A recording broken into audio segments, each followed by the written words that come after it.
warahmatullahi wabarakatuh. Bertemu lagi dengan saya Eka Susilowati SPD dalam pembelajaran Bahasa dan Sastra Indonesia.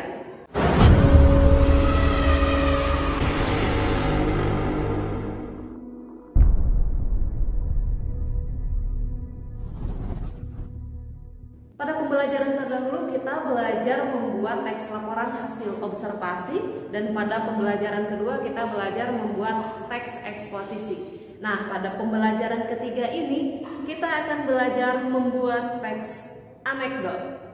Ada yang tahu teks anekdot itu apa? Kita lihat tayangan berikut ini.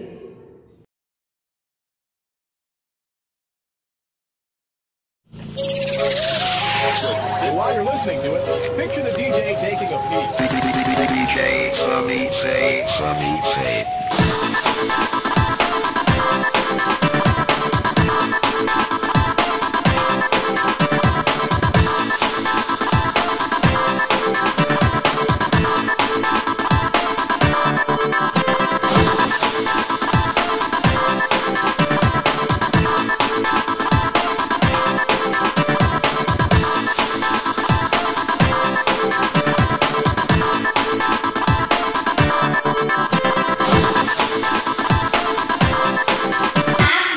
DPR adalah Dewan Perwakilan Rakyat, salah satu lembaga dari Indonesia. Jadi tugas DPR itu membentuk undang-undang. Jadi kalau kalian rajin, apa sih ilmu pengetahuannya luas tentang politik, kalian bisa menjadi DPR. Cuma siapa yang mau jadi DPR? Saya.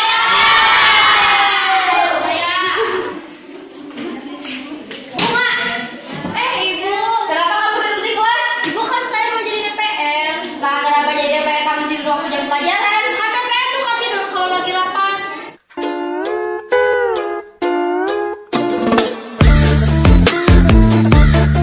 Lalu bagaimana pula perbedaannya teks anekdot dengan cerita-cerita lucu lainnya?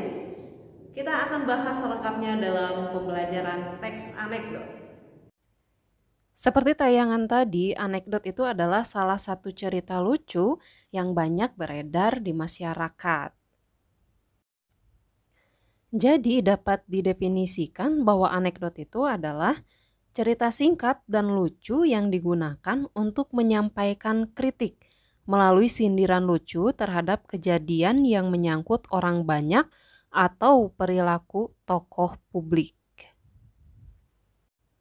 Walaupun teks anekdot ini adalah cerita lucu, tapi ada perbedaan antara teks anekdot dengan teks humor. Perbedaannya bisa dilihat pada tabel berikut ini. Secara ide cerita, teks anekdot merupakan peristiwa nyata, sedangkan teks humor adalah cerita rekaan. Isinya, teks anekdot merupakan masalah terkait tokoh publik atau masalah yang menyangkut orang banyak, sedangkan humor itu biasanya masalah kehidupan sehari-hari atau umum. Fungsi komunikasi yang digunakan dalam teks anekdot adalah untuk menyampaikan kritik atau sindiran secara halus, sedangkan humor itu pure 100% hanya untuk hiburan. Jadi di dalam anekdot itu terdapat makna tersirat, sedangkan di dalam humor itu hanya untuk hiburan saja, jadi tidak ada makna tersirat di dalamnya. Nah, setelah memahami pengertian teks anekdot, maka sekarang kalian harus memahami juga struktur teks anekdot. Di dalam teks anekdot itu ada 5 bagian. Yang pertama ada yang disebut dengan abstraksi, kemudian ada yang disebut dengan orientasi, krisis, reaksi, dan koda. Penjelasan masing-masingnya berikut ini. Bagian abstraksi itu merupakan bagian awal teks yang berfungsi untuk memberikan gambaran tentang isi teks. Biasanya bagian ini menunjukkan hal unik yang akan dibahas di dalam teks. Kemudian yang kedua adalah orientasi, bagian yang menunjukkan bagian awal kejadian cerita atau latar belakang bagaimana peristiwa itu terjadi. Setelah kedua pemaparan awal tadi, masuk ke bagian krisis, di mana bagian krisis ini adalah bagian terjadi konflik atau masalah yang unik atau tidak biasa yang sering terjadi pada si penulis atau orang yang diceritakan. Setelah terjadi krisis, maka akan ada reaksi, yaitu bagaimana cara penulis atau orang yang ditulis dalam menyelesaikan masalah yang timbul di bagian krisis tadi. Kemudian diakhiri dengan koda, yaitu bagian akhir dari cerita unik tersebut.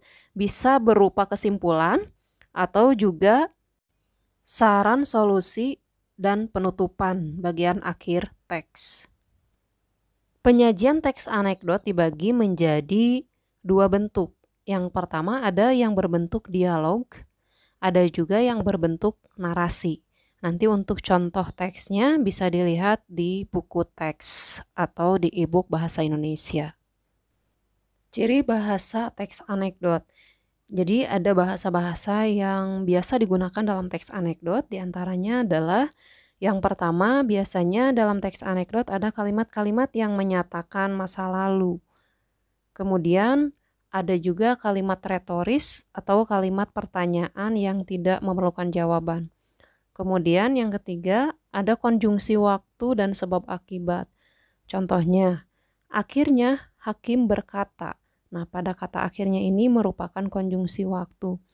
Kemudian untuk yang selanjutnya dalam teks anekdot terdapat kata kerja aksi atau kata kerja yang menyatakan bahwa subjeknya melakukan sesuatu. Seperti contohnya, saksi menatap keluar jendela. Menatap di sini merupakan kata kerja aksi. Kemudian yang selanjutnya terdapat juga kalimat-kalimat perintah. Contohnya, Pak, tolong jawab pertanyaan jaksa. Dan yang terakhir terdapat kalimat-kalimat seru. Contohnya, oh maaf. Demikian pembahasan pembelajaran kita pada hari ini. Kita akan sambung lagi di video berikutnya. Saya pamit undur diri. Assalamualaikum warahmatullahi wabarakatuh.